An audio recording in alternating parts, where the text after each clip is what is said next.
Dragi moji, dobro mi došli. Nadam se da ste mi dobro i da uspijevate preživjeti ove ekstremne vrućine. Ovi topli dani zahtijevaju malo veći unos tekućine, zato ću s vama podijeliti recept jednog osvježavajućeg soka od mente. Uz to što je ukusan, savršeno gasi žeđ. Kombinacija aromatične mente i citrusa je nepogrešiva.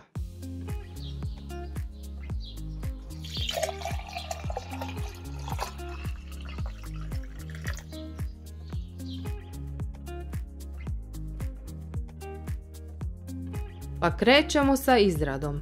Potrebni sastojci su 200 g mente i 2 veća limuna.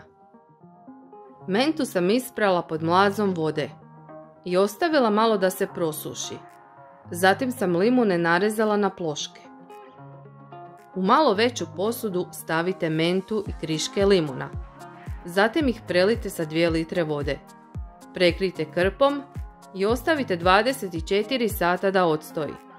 Tijekom tog stajanja od 24 sata povremeno sastojke promiješajte i izgnjeđite ih prstima, tako da bi menta i limun još dodatno pustili svoju aromu.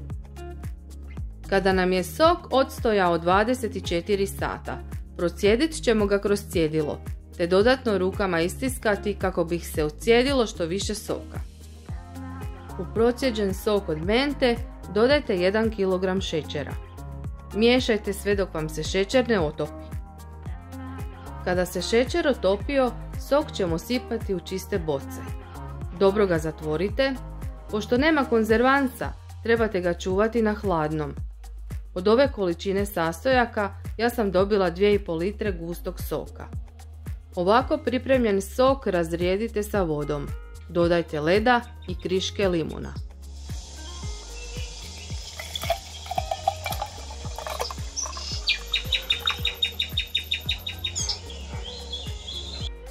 Svakako mi javite kako vam je ispao i da li vam je pomogao ugasiti žeđ.